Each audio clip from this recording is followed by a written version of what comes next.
play the number 2 seed Texas tomorrow in our second game. Joining us today is head coach Coach Vachon, as well as student athletes Blanca, Millan, and Tanesha, Sutton. Coach, if you'd like to begin with an opening statement, and then we'll throw it open to questions for the student athletes. Sure. We're really excited to be here. It's been 14 years since the University of Maine has made it to the NCAA tournament. So these kids worked really hard this year, and we played a really tough non-conference schedule. It was ranked 13th in the country. Played Mississippi State, Duke, Ohio State, Miami. So they played tough teams, and they've just done a really good job. So we're really excited to be here. We know how good Texas is. We've watched film on them. We've watched them play. But we're excited. We're excited to compete, and we're excited to really show what Maine basketball is all about. So. Questions for the student athletes? Blanca, bienvenidos.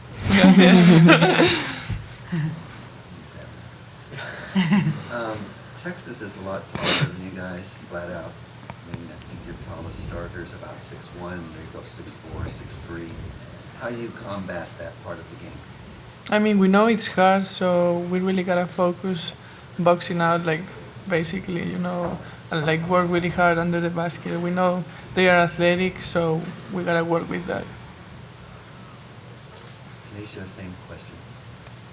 Basically, like Blanca said, just boxing out, rebounding, really emphasizing that, and just go out there and do what we do, attack the basket, take open shots, and that's it.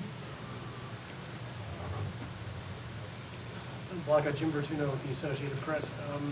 How does a kid from Spain end up in Maine? And how's the women's NCAA tournament playing back home?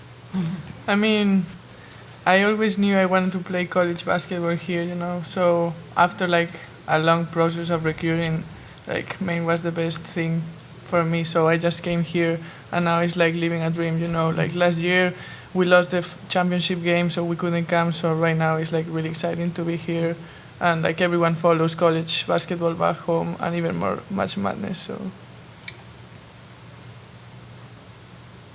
We're can to the Austin American Statesman. Tanesha, Amy just had the interim tag taken off 3 or 4 weeks ago, whatever. Can you talk about her role in bringing this team from last year to this year to the point that you are right now? Coach Amy has done a tremendous job with us over the past 2 years.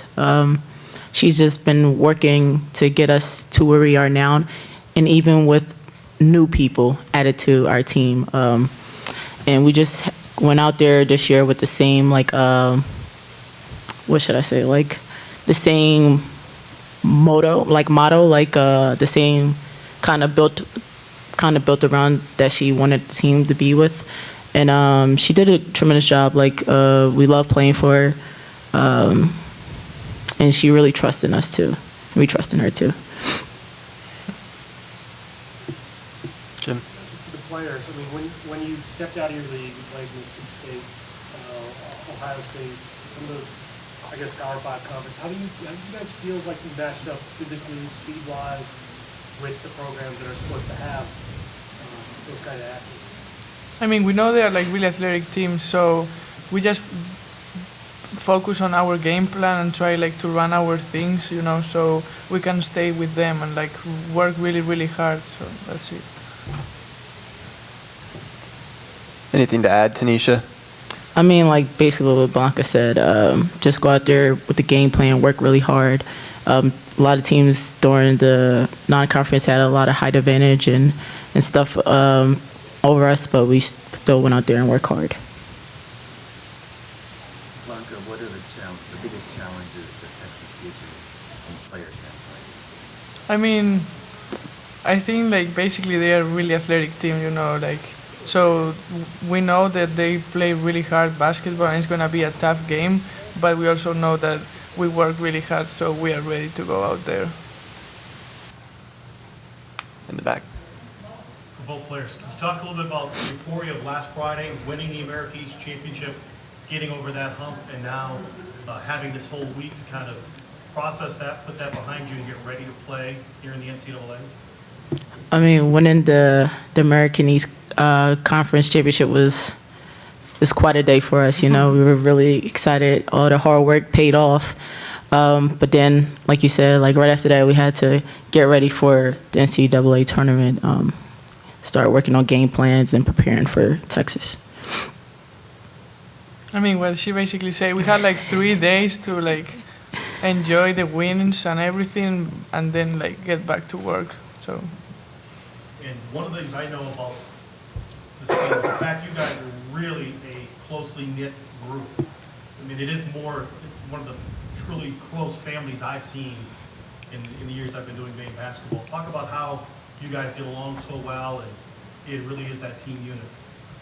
I mean, we do basically everything together, you know, like the freshmen that they came this year, like they were so close to us. Like the first weeks, it seemed like we were like at least 1 year together. We did a lot of like bonding in preseason, so with that, like it really helped us on the court, you know, so now we are like everything together. I think it's one of the best things we had. Yeah, and I think it really shows when we play on the court too as well. Blanca, do you guys feel like an international team? I told me that you guys got 4 starters from outside the country.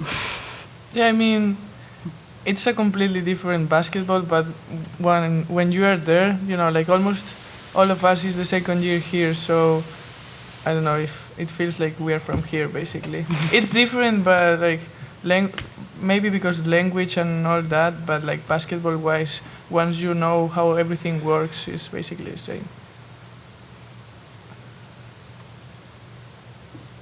Anything more for our student athletes? Blanca, you said at the very beginning, you said, I always knew that I wanted to play college basketball here. When you were in Spain, what drew you to thinking that you were going to play college basketball in the United States, and how old were you at the time? I mean, I didn't know. I was really young, so I had an idea of what I wanted to do, but I really didn't know until I came here and saw how everything works.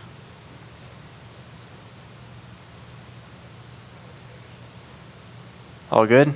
We'll go ahead and dismiss our student athletes. Thank you for your time. Good You're luck welcome. tomorrow. Thank you. As a reminder, Maine's locker room is open, but we'll go ahead and start with questions for Coach. And just how does a program like Maine put together such an international flavor to its roster? I mean, how does that even develop?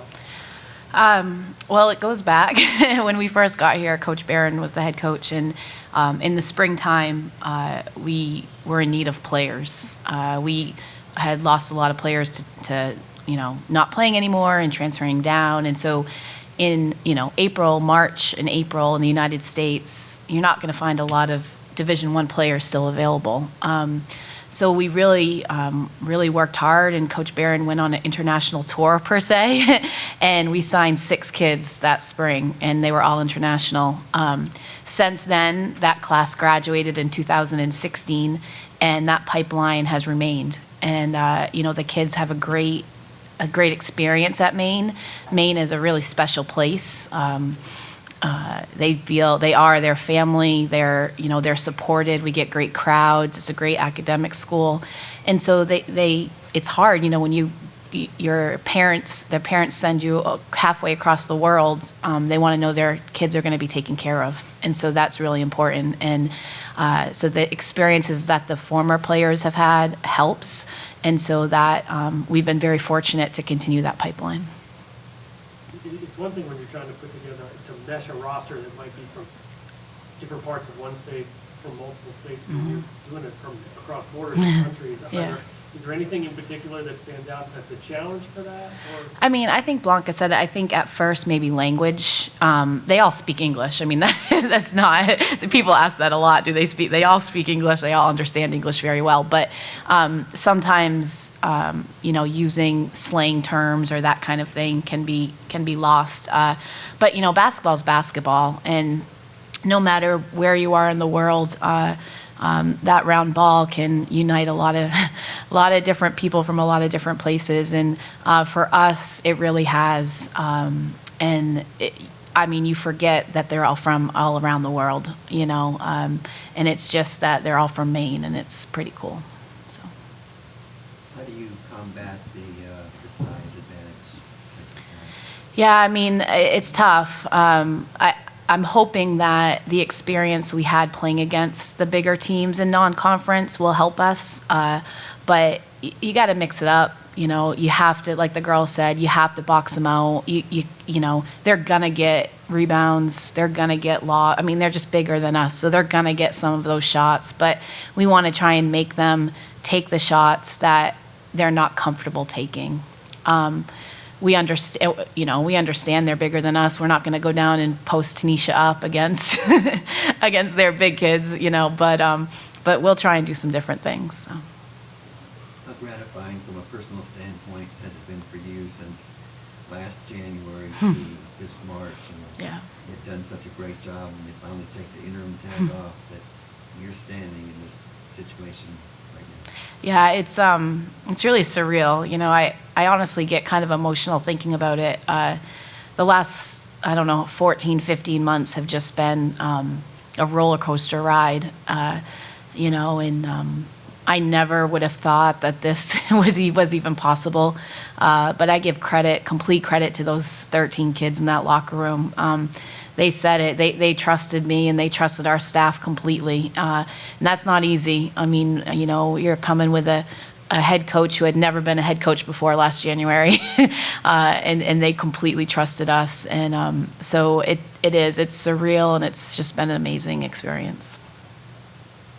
For those who don't know, can you talk about why the transition was made? Did the former coach, did something happen to him? Yeah. And did something happen to him later where maybe he's back into coaching? Yeah, yeah. So Coach Barron, Richard Barron, has been the head coach since 2011, I believe. Did a fantastic job. He hired me on as an assistant maybe a week after, so I've been with him from the beginning. Just tremendous, turned this program right around. And then in January of 2017, in the fall he was feeling really ill, but it got to a point in January he had to step away because he was really not feeling well. And long story short, they found out what was wrong. He had a craniotomy done in July at UCLA, and they were able to really cure him. I mean, he lost his hearing in one of his ears, but he's doing fantastic. And so he took a year, you know, with all of that uncertainty, the decision was made to have a year off for him so he could kind of take care of himself, and he could leave the program in capable hands while he got better. Since then, he's made a complete recovery, and there was a coaching change on the men's side in our school a couple weeks ago, and he was named the men's coach. I guess 2 weeks ago now. So he's now our men's coach, and I'm the women's coach. So it works out for me. He's down the hall, and he's been a great mentor to me. So he's healthy and back coaching. So yeah, that's the story. Did he want your job? I mean, did he want his old job back? You know what? I mean, I don't know. I'll say this about Coach Barron. He's my biggest supporter. He really is. And he has always said, even when he first hired me, one of the first things he said to me was, Amy, I want this to be your job when I leave. I mean, I played at Maine. You know, I'm from Maine. You know, when I played, we went to the NCAA tournament every year. You know, we beat Stanford in the first round. So there's a lot of history there. And so the first thing he ever said to me, and I kind of looked at him like, you're crazy, there's no way. Because at that point, I didn't even know if I wanted to be an assistant coach. You know, I was pretty content with my life as a middle school guidance counselor. But I tried it because I said, I want to see what it's like. And so he would always say that to me. And so while this wasn't at all how either of us expected it to happen, when he saw how well the girls were doing and how well this program was doing that he built, I think he kind of said, you know what, it's in really good hands, and I'm good with that, you know. So, you know, again, he's been my biggest supporter, and I wouldn't be here without him. So. Any words of wisdom for your team regarding how to pull an upset? Yeah. You were there for one. Yeah, I was. It was a little different. We were a 10 seed. So, but that being said, you know, what I've been telling the girls all week is, first of all, to enjoy it. You know, there are a lot of kids who never have this opportunity, and so to enjoy the experience of being in the NCAA tournament. And then once you enjoy it, to compete like heck. You know, we have a game plan, and I know these kids will. We've said it every game we've played. We don't know what's gonna happen, if we're gonna win or we're gonna lose. But I know if they compete and leave everything on the floor, they have nothing to hang their head about. So those are the two, you know, things that I tell them. And you never know. You know, stranger things have happened, and I really like our team. As hard as it is for us is going to be to guard them, they have to guard us too. And we have some really, really talented players on our team. So I'm really happy for them to be able to showcase their individual skills and our team as well. So. Do you have any history with either the Texas basketball team or the city of Austin? I do not. Our assistant coach, Jasmine Player, played at Baylor and is from Bay City. And so she played actually for Karen Aston for a year. Karen was an assistant at Baylor. So she played for Karen for a year. And so she has a lot of history with Texas. So she has a ton of family coming. But personally, I do not. So. Baylor is a fan favorite. I bet they are. I know it's like a curse word, I shouldn't say. Anything more for Coach? Well, thank you, Coach. Thank you Best very of luck much. tomorrow. Appreciate it. As a reminder, Maine's locker room is open for about the next 10 minutes, and the first 15 minutes of their 4:30 practice are open as well.